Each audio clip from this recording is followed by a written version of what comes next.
Имајќи ги во вид општествено-политичките настани во Република Македонија и нивната негативна импликација врз натамошниот развој на нашата држава, највисокото раководство на политичката партија Достоинство реализираше неколку аналитички состаноци и врз основа на заклучоците кои ги донесоа на овие состаноци, беше зададена задача на нашата стручна служба да воспостави контакт со врвни правници од Република Македонија, пред се со луѓе кои одлично го познаваат уставното право во Република Македонија, и врз основа на сите тие сугестии, разговори, се дојде до заклучок дека определени закони кои во Република Македонија се актуелни произведуваат негативни импликации и последици врз натамошниот развој. При тоа пред се мислам во овој момент на Законот за територијална организација на Република Македонија, кој е донесен пред се врз политички договори, а не врз основа на сите други суштински принципи. Анализирајќи го овој закон, дојдовме до заклучок дека истиот се донесува со двотретинско мнозинство во Собранието на Република Македонија и со Бадинтеровото, дополнително со Бадинтеровото правило. При тоа, објективно, многу тешко може да се направат било какви измени или дополни на овој закон, а очигледно е дека тој може понатаму да причинува негативни последици како врз натамошната територијална организација на Република Македонија, така и врз функционирањето на истата. Можноста овој закон да биде изменет и дополнет единствено е преку референдум на граѓаните, но исто тука и преку овој референдум се соочуваме со истите последици, бидејќи и овој закон за референдум во Република Македонија се донесува со двотретинско мнозинство и со дополнително Бадинтеровото правило. Од тука, ние, врз основа на овие досегашни аналитички сознанија, одлучивме како партија да покренеме иницијатива за поведување постапка за оценување на уставноста на член 28 став 1 и став 3 од Законот за референдум и други облици на непосредно изјаснување на граѓаните во Република Македонија, како би создале предуслови за да можеме понатаму да действуваме во насока на измени и дополни на Законот за територијална организација на Република Македонија, донесен уште 2004 година. Би сакал да потсетам дека според член 28 од Законот за референдум и другите облици за непосредно изјаснување на граѓаните,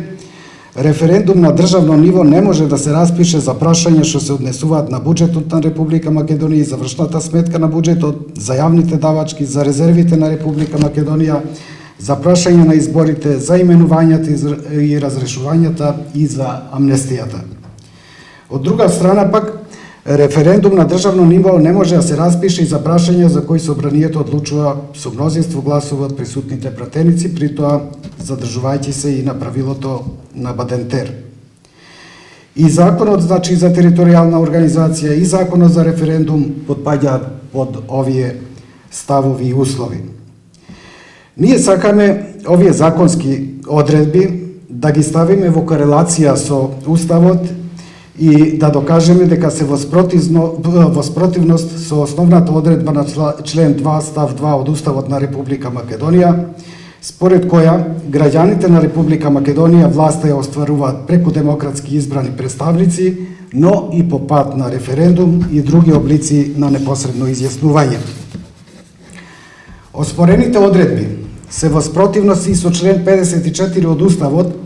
каде што во став 1 се наведува дека слободите и правата на човекот и граѓанинот можат да се ограничат, но само во случаи утврдени со Уставот, а никако и во случаи утврдени со било каков закон. Исто така, овие оспорени одредби се во директна спротивност и со членот 73 став 3 од Уставот, според кој собранието е должно да распише референдум кога предлог ќе поднесат најмалку 150.000 избирачи. Одлуката донесена на референдумот е задолжителна. При ова не смее да се заборави и основната одредба од член 2 став еден од Уставот, според кој во Република Македонија суверенитетот произлегува од граѓаните и им припаѓа исклучително на граѓаните. Значи, Уставот е дециден дека само со член 54 став 2 слободите и правата на човекот и граѓанинот можат да бидат ограничени за време на воена или вонредна состојба и никако според никој друг закон. Врз основа на изнесеното, ние денеска ја поднесовме оваа иницијатива